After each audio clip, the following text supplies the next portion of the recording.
Welcome back to Only Talk Sports. We talk sports every single day, or at least we try to. I'm Roach Jeffrey. Subscribe to the channel if you like sports content. Hit that notification bell so you never miss our video. The Dallas Cowboys just suffered an embarrassing home loss to the Green Bay Packers in the NFL playoffs. And me and WillND, we go over their loss to the Packers and who we think's to blame for the Cowboys debacle. Do we think that it's Jerry Jones's fault, or do we believe that head coach Mike McCarthy's to blame, Dan Quinn for the terrible defense, or is it Dak Prescott for going out there throwing that pick six and possibly not playing better than he could have? Or do we think that all four of them are to blame for the Cowboys' playoff loss? Yeah, the meltdown, the Twitter meltdowns over this game.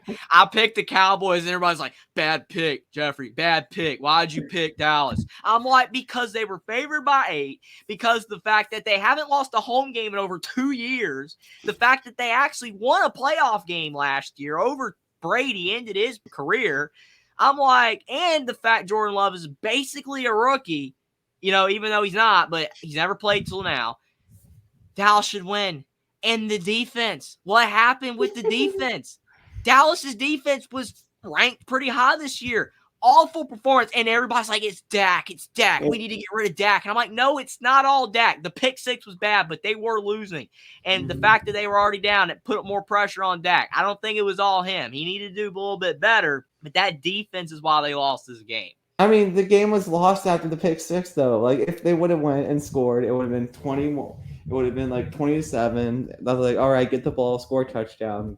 And then they're back in the game. And now, with that interception, like, Dak just blew the game right there. I agree. It was terrible. When I saw it, I'm like, no, Dak, why? Why did you do that? But it's just, to me, though, when I'm reading through Twitter, and I know Twitter's Twitter, it is what it is. People say crazy things on Twitter. It is what it is. But when I'm seeing on there and everybody's saying playoff Dak, it's all Dak. And I'm just like, you didn't notice how the Packers scored 40 points? Like, I mean, does that not even play a role here? I mean, the Chiefs held the Dolphins to 7 points. So Kansas City realistically only had to score 8 points to win. That's how it works, right? So to me, like, if Dallas's defense played better and they held Green Bay to 17 points or 20 points, Dallas wins this game more than likely. So I know Dak did better when they were down big and Green Bay was kind of playing prevent defense, but still, I'm just saying that you got to look at the big picture with a team, and you have to blame both sides. You cannot blame just Dak himself. He's not above criticism. I just think that he gets way too much criticism, for one, because he plays for America's team. I understand that. Like Tony Romo got a lot of criticism as well, but I just think that Dak's criticism is just, it's overblown. And Dallas's defense was the bigger issue. It almost says Twitter's full of sensationalism. It is. It's funny to read for a few. I still don't understand why Dak. What the heck was going on with Dak and CeeDee Lamb? Like, why couldn't he throw balls completions to CeeDee Lamb? Like, what was going on with that? Well, I don't know. I mean, we're gonna get to the game, but like, you look at the Eagles. He's trying to get to Devontae Smith. It's trying to go to Devontae Smith. I think the fact with Dak is that sometimes, because CeeDee Lamb is the best receiver on the team, it's almost a bad thing because he tries so hard to get it to him. The commentators did mention that in the game when they were talking about Green Bay and how many different guys that they have that Jordan Love could get the ball to. Like, there was one point in the game toward the end, and they said everybody's got a catch on the team, basically, except Jaden Reed.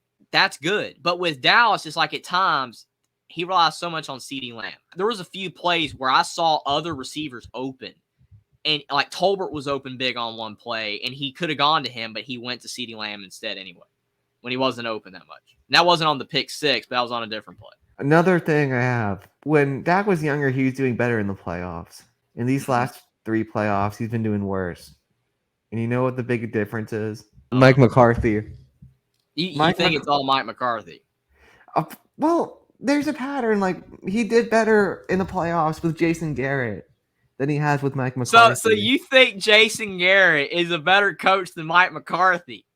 In the playoffs, yes. Oh, my goodness. Did you see the beating Jason Garrett was taking on Twitter? Man, people are like, what is Jason Garrett's takes right now?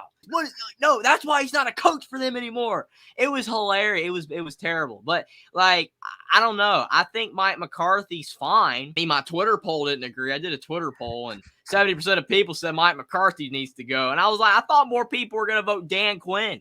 It was like 10% Dan Quinn, or 25% Dak, and like 70% McCarthy, like 67%. And I'm like, everybody thinks McCarthy and Dak are worse than Dan Quinn. I'm not saying Dan Quinn's bad, but that defense still was terrible. Like, no one's saying anything about the defense. But, I mean, Mike McCarthy, I mean, I'm not saying he's perfect. I mean, but I don't know if it's all his fault that Dak can't win. I mean, they did beat the Bucs in the playoffs last year. Bucs stunk. I know they did, but it's still a win, and it was a road win. With half of the stadium being Cowboy fans.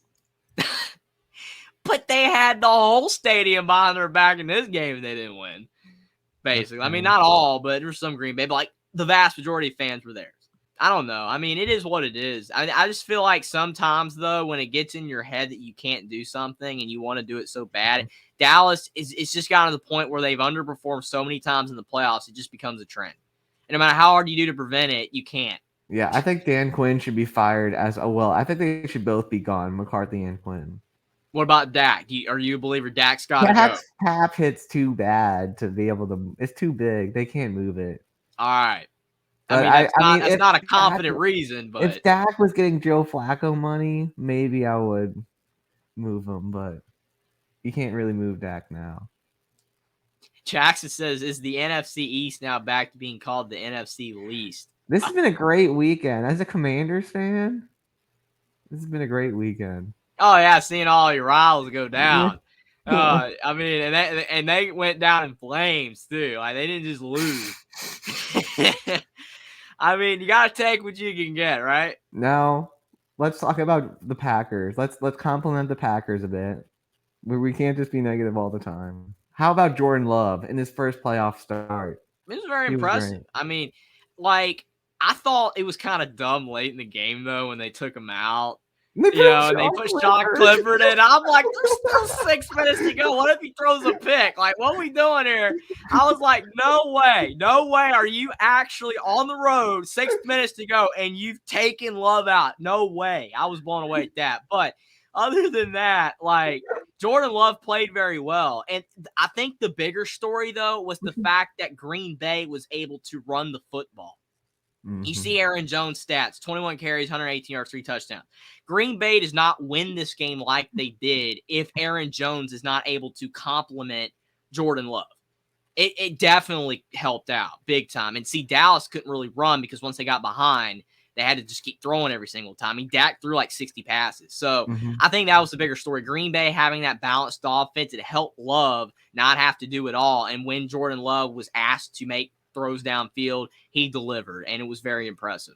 I mean, Jordan Love just seems so much more relaxed than Dak. Dak was like, oh my gosh, I gotta win. And then Jordan Love was like, it's the pressure. Yeah. I mean, what a lot of times, I'm not saying like fans are in the wrong, because it's understandable why that they have the expectation to do. It's Dallas. I get it.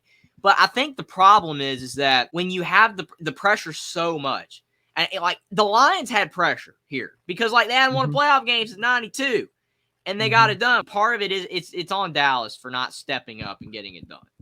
But if you don't have pressure, like you said with the Green Bay, like Green Bay loses this game, they were expected to lose. Like there's no worry, right? It's Love's first playoff game. They're going to be fine. We saw Jordan Love and C.J. Stroud, not a care in the world, just go out there and just drop dime after dime. They were enjoying themselves. They were having fun playing football, which in reality, even though you're getting paid and it's a job, football is supposed to be fun. You're supposed to enjoy doing it. It's not supposed to be like, to your point, Dak over there like, oh no, this is disastrous. I mean, Mike McCarthy, the entire, like Jerry Jones and Mike McCarthy, everybody on that Dallas staff, it was just, everybody has this big worrisome frown on their face. It's contagious. And it bleeds over to the team. It's not good. It's just not good energy. And I mean, it is what it is. You have those expectations, but sometimes you got to lax up a little bit. You know, even fans, just like if you put too much pressure, it can come back to bite you. And I think sometimes this Dallas just has too much pressure. Packers didn't have a care in the world. They just balled out and won. I think Jerry Jones puts that on the Cowboys. He hypes up his team. Like he was like, "This might be like my best team since the Super Bowl teams." Like that's why he was saying about this team. This was like the best I mean, team I since like understand the. why he's saying that. I mean, you want the confidence, but if it comes back to bite you or backfire, then it makes you look really bad. For example, Kurt Signetti going to Indiana, he's talking a big game here, right? You know, saying, you know, we're going to compete, and Michigan and Ohio State suck and all that. And it's like, you can do that, Kurt Signetti, but if you go out there and you just put up Tom Allen's numbers, you're getting blown out, that ain't going to look good because you said those things. So, and to Hummus Hero's point, to I was going to counter that as well, based saying the same thing. Part of it's the fans too. It's Jerry going above and beyond saying what he says, but it's also the fans. It's Dallas. I mean, all I've known since I was 4 years old, they're America's team. You know it your whole life. They're the team that's got the target on their back, and it has haunted them since 1995. Subscribe to the channel if you like sports content. Like this video down below. Comment down below who you think's to blame for the Dallas Cowboys loss to the Green Bay Packers. Whether you believe it's Dan Quinn, Mike McCarthy, Jerry Jones, Dak Prescott, or all four of them. And what you think about me and WillND's thoughts on the Dallas Cowboys situation right now. Follow me on Twitter as well. Link is in the description, and I'll see you next time.